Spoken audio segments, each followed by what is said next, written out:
Normalizar los pactos con Vox. Esta parece ser la nueva hoja de ruta del Partido Popular tras el acuerdo alcanzado en Castilla y León, a través del cual los de Santiago Abascal se hacen con la presidencia de las Cortes y la vicepresidencia y 3 consejerías del Gobierno. Contamos cómo ha sido el acuerdo in extremis y también cuál es la postura que mantiene al respecto el Partido Popular a nivel nacional. Además, hablamos de la factura de la luz que devora los hogares más vulnerables. Contamos cómo, a pesar de las ayudas del Gobierno, la factura llega a triplicar lo que se pagaba anteriormente. Es un drama y es una cantidad absolutamente inasumible. Y por último, hablamos de la crisis de refugiados. Ya son más de 2 millones los que han tenido que salir de Ucrania huyendo de los bombardeos de Rusia, y vemos cómo se han multiplicado las iniciativas solidarias también en nuestro país, aunque eso sí, una solidaridad a veces no del todo bien encauzada. Vamos a ver algún ejemplo y también cómo ya hay quien trata de colgarse alguna medalla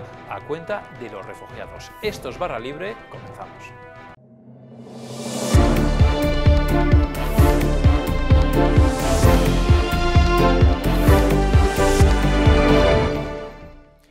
Y es sin duda una de las noticias políticas de la semana, ese acuerdo entre el Partido Popular y Vox para Castilla y León, a través del cual Vox tendrá la presidencia de las Cortes y también una vicepresidencia en el Gobierno, además de 3 consejerías. Queremos hablar de este asunto con nuestros compañeros de Voz Populi, con el adjunto al director, Alberto Pérez Jiménez. ¿Qué tal? ¿Cómo estás? ¿Qué tal?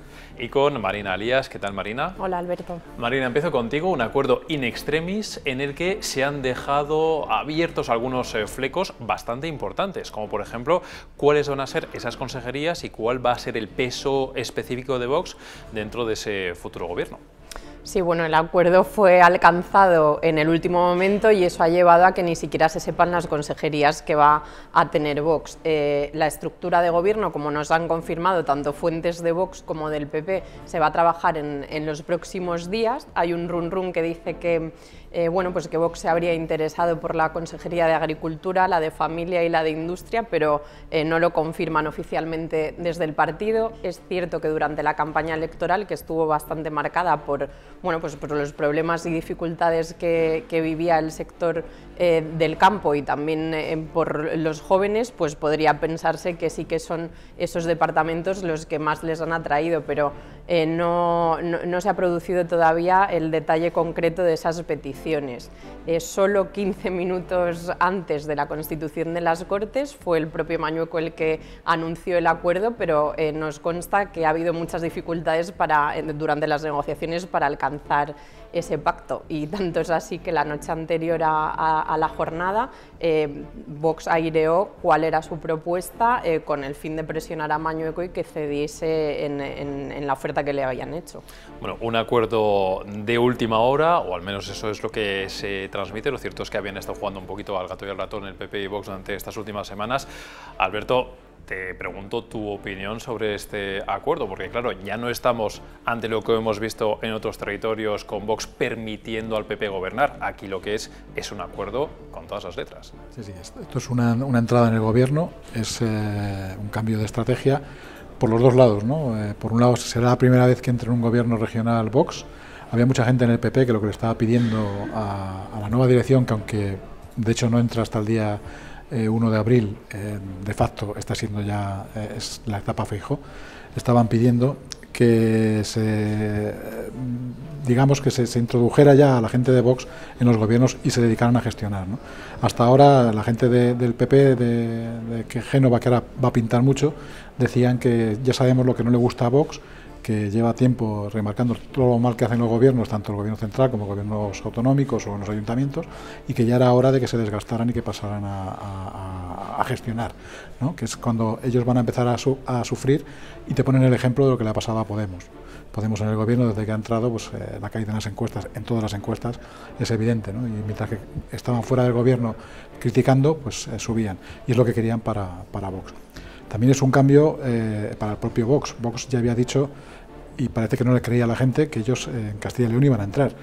De hecho, es que no podían seguir recibiendo el voto de la gente, el voto de castigo, y luego no entrar en ningún gobierno a gestionar, porque eso al final la gente se acaba hartando y acaba pues quedándose en la abstención, porque si están tirando su voto a la basura y no sirve para entrar en los gobiernos, lógicamente esto va a acarrear un castigo que no estaba dispuesto a asumir ahora Abascal.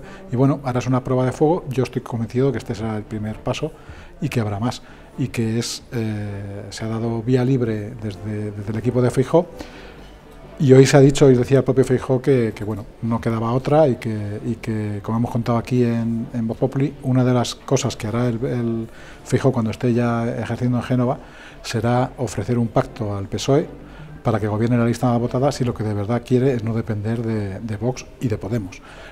En Génova, por otro lado, están convencidos de que Sánchez dirá que no.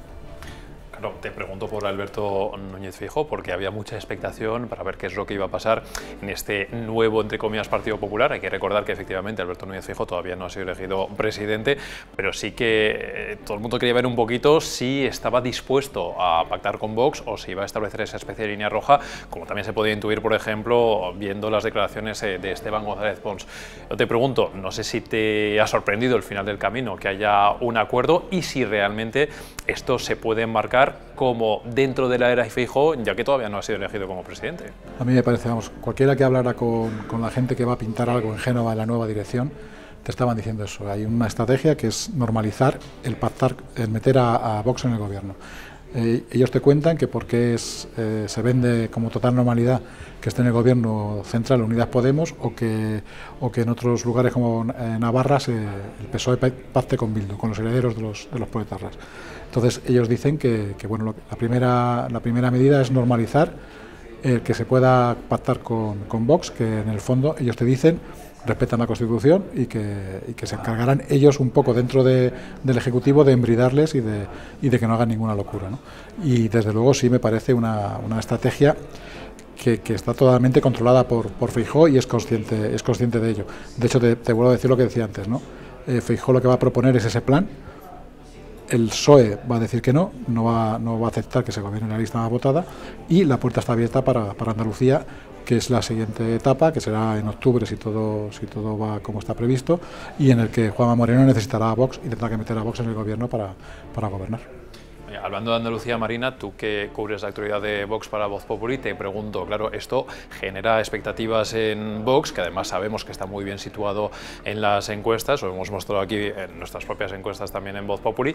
Claro, esto abre el camino a que Vox también se meta de lleno en otros gobiernos con el Partido Popular. Supongo que eso es lo que esperan de cara al futuro.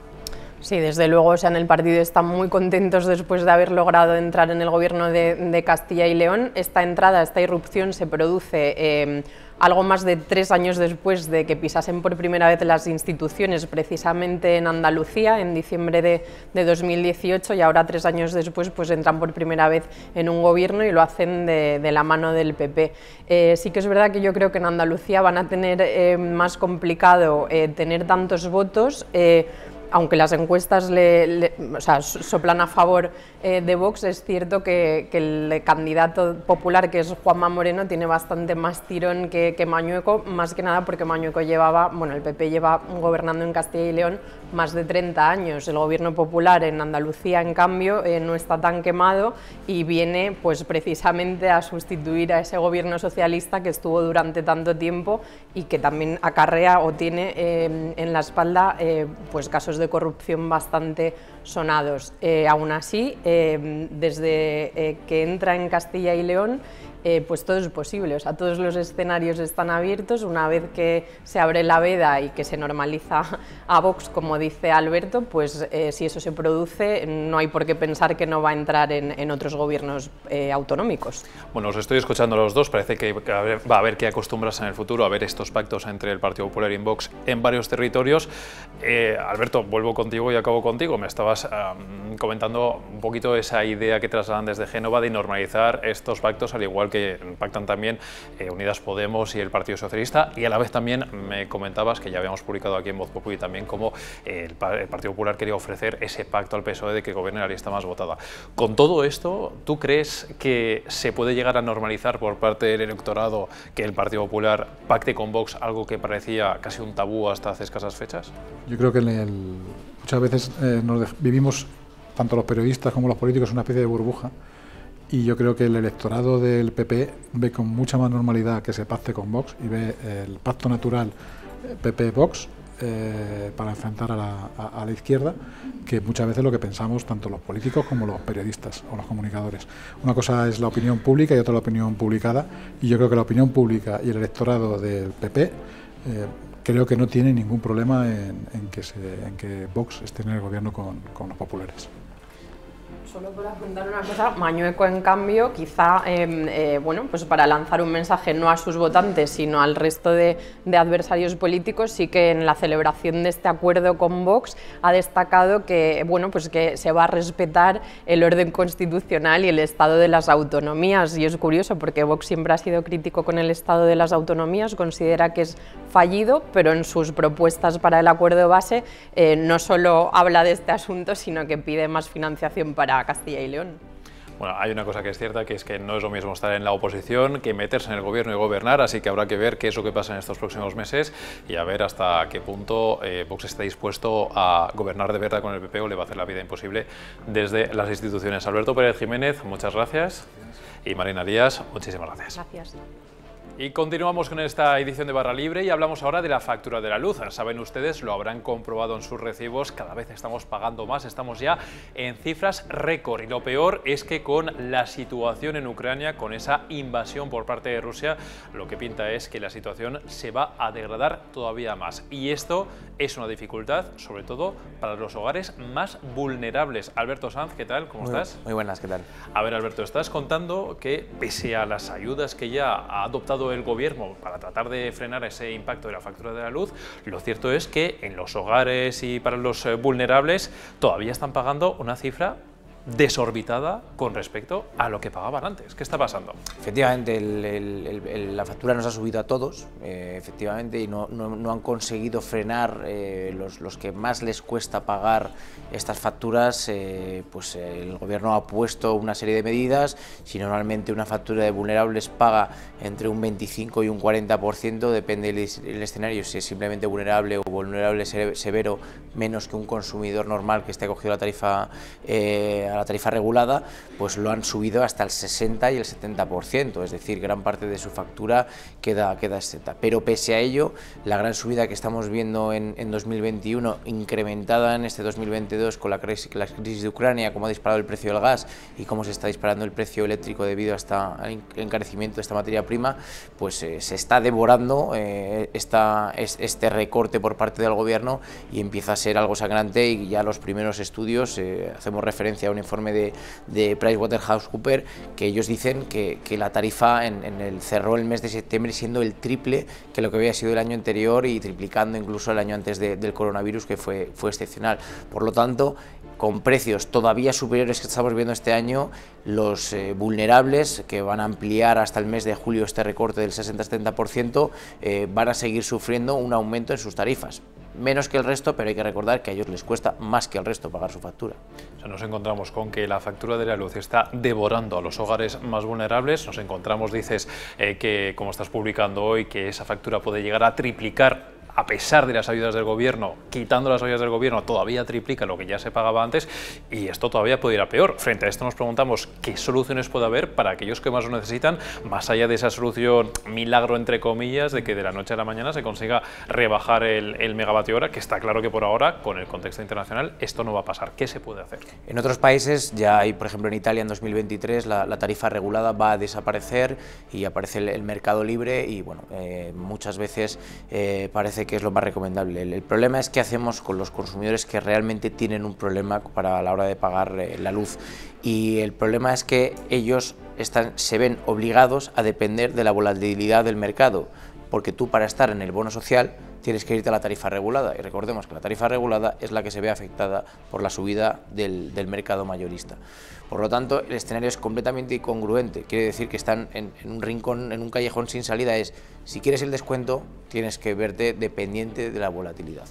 ¿Qué habría que hacer? ¿Qué proponen los expertos? Pues las soluciones son varias. La que más fuerza tiene es crear una propia tarifa fija y estable para este tipo de consumidores, que no se vean afectados por la volatilidad, que vaya por parte del bolsillo de todos y que podamos hacer frente a este 1,2 millones de consumidores que están recogidos dentro del bono social y buscar soluciones claramente para que no haya que estar, entre comillas, poniendo parches cada vez que hay una gran subida del mercado eléctrico y que estos consumidores no se vean afectados, sino que puedan verse estabilizado su consumo, estabilizada su tarifa, que sean los que menos paguen porque son los que más les cuesta pagar.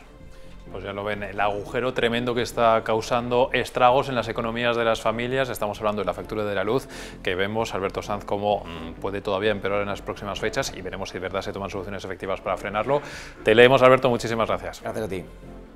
Bueno, hemos hablado de la factura de la luz, un drama, pero para dramas el que estamos viendo desde hace más de 2 semanas en Ucrania y también en la frontera de este país con varios países europeos. Saben ustedes que ya se han producido más de 2 millones de desplazamientos de ucranianos que han buscado refugio en países europeos, especialmente en Polonia, donde ya han llegado casi 1,5 millones de refugiados que huyen de las bombas de Vladimir Putin. Frente a las imágenes tremendas que hemos visto en la frontera, sobre todo en la polaca en estos últimos días, también imágenes muy bonitas, incluso sobrecogedoras, de esa acogida que se le ha brindado a estos ciudadanos que tratan de huir de la guerra. Borja Negrete, ¿qué tal? Queremos hablar contigo de esto. ¿Cómo estás? Muy bien, Alberto. A ver, Borja, dentro de toda esta solidaridad que estamos viendo en estos últimos días, también está metida de lleno España con muchas iniciativas. Hemos visto autobuses, hemos visto gente que se ha desplazado incluso con sus propios medios, con coche, con furgonetas, de todo, para ir a recoger a refugiados. Pero lo cierto es que la solidaridad también hay que encauzarla bien para que sea efectiva, porque luego pasan cosas como la que ha pasado con un autobús que ha llegado a España y que, como has contado, ha dado un buen problema, un buen susto. Cuéntanos. Sí. Bueno, lo primero de todo, la verdad es que es de aplaudir que haya personas particulares que dediquen su tiempo para ir a coger un coche, una furgoneta e ir a ayudar a estas personas. Pero es verdad que un buen ejemplo del caos que está habiendo a la hora de acoger a los refugiados y de atenderlos, principalmente por la falta de comunicación entre el gobierno central y las comunidades autónomas, es lo que ha ocurrido con el Hospital Isabel Zendal. Como sabemos, hace varios días la presidenta Díaz Ayuso pues anunció que ponía a disposición de los refugiados ucranianos 1000 camas del hospital. Bien, pues lo que ha ocurrido es que los primeros refugiados ucranianos que van a pisar ese hospital van a ser unos refugiados que ha traído un particular, no una misión del Ejército, del Ministerio de Defensa, del Gobierno Central, no. Van a ser unos refugiados que viajaban en el autobús de un particular, como decía, y que en el trayecto desde Ucrania, desde Polonia hasta España, detectaron pues que una persona, uno de los ucranianos, presentaba síntomas de coronavirus, le hicieron un test de antígenos y dio positivo. Entonces, lo que se les ocurrió a los españoles que viajaban en ese convoy fue llamar al 112 para preguntar, y la Consejería de Sanidad de la Comunidad de Madrid al final se ha enterado por esa vía. A través de esa llamada al 112 ha llegado a los oídos de la Consejería de Sanidad que pasaba esto. Entonces les han ofrecido el hospital para que hoy viernes pues, este autobús sea recibido, se le realizarán las pruebas oportunas, test y pruebas diagnósticas. Quien lo necesite será ingresado y quien no, pues se le buscará un sitio de acogida, pero así ha sido. Bueno, Borja, esto es un ejemplo de algo que ha sucedido. Es verdad que en el 99,9% de las ocasiones las intenciones son buenísimas y también hay iniciativas muy bonitas que también se han presentado en estos últimos días, como esa acogida de 30 niños con cáncer para que sean tratados también en los hospitales de nuestro país, que es también un gesto con respecto a todos esos refugiados que estamos viendo en esa frontera, sobre todo en la polaca con Ucrania. Pero claro, aquí también, esto también trae cola, porque de repente nos vemos aquí como se mezclan algunas cosas, se citan a unos pero a otros no, hay ahí como una especie de, parece que alguno se quiere colgar la medalla más que otro. ¿Qué está pasando con esto? Sí, o sea, da un poco la impresión otra vez de que una iniciativa muy bonita de la sociedad civil. En esta ocasión ha sido una ONG, la Fundación Aladina, a quien se le ocurrió poner en marcha la búsqueda de niños ucranianos con cáncer que hayan huido de su país y que puedan ser acogidos para poder continuar con su tratamiento, y vemos que en cierto modo queda embarrado por los dimes y diretes políticos. Lo que ha pasado es que Pedro Sánchez ayer, en un acto en Pozuelo, en un centro de refugiados, anunció, bueno, y puso un tuit al respecto, que se iban a acoger a estos 30 niños y que se iba a hacer cargo de ellos la Sociedad Española de Hematología y Oncología Pediátricas. Claro, esto pues nos llamó la atención, porque una sociedad científica sanitaria no dispone de hospitales, no dispone de centros de salud, son entidades que investigan, que organizan congresos médicos y demás. Entonces, efectivamente, investigamos y nos dimos cuenta de que es la Fundación Aladina, como decía, quien ha tenido la iniciativa, junto con una sociedad científica a nivel internacional que ha puesto inversión monetaria y de hematología, de la cual forma parte esta sociedad, y luego un avión del Ministerio de Defensa ha trasladado a estos niños hasta Madrid y va a ser la sanidad pública madrileña, que parece que no se quería mencionar, o que Pedro Sánchez quería omitir el nombre de la Comunidad de Madrid en ese discurso, la que va a hacer el triaje médico, va a ver cómo están esos niños, va a ver quiénes necesitan continuar un tratamiento y a quiénes hace falta ingresar, que en principio, por lo que nos dicen, afortunadamente los niños tienen buena salud y ninguno necesitaría a priori ser ingresado. Pero bueno, o sea, son 4 hospitales de la sanidad madrileña, que son La Paz, Niño Jesús, Gregorio Marañón y el 12 de octubre. Y además, esta ONG, Fundación Aladina, ha establecido un corredor y se están sumando más comunidades autónomas. Así que ahora, además de la Comunidad de Madrid, va a ser Andalucía, Cataluña y la Comunidad Valenciana las que también acojan a estos niños y pues les permitan seguir siendo tratados, mientras, por otro lado, los políticos pues siguen discutiendo sobre comunicación política. Bueno, pues es verdad que España, dentro de la Unión Europea, es de los países que están más lejos de Ucrania. Dentro de eso, cuantos más refugiados se puedan ayudar en general, y si es en España, perfecto. Pero oye, si podemos evitar politizarlo, no estaría de más, sobre todo con un tema tan sensible como este. Borja Negrete, muchísimas gracias por tu información. Gracias, Alberto. Y con esto acabamos nuestra edición de Barra Libre, pero ya saben que volveremos este fin de semana, como siempre, con más contenidos. Muchas gracias.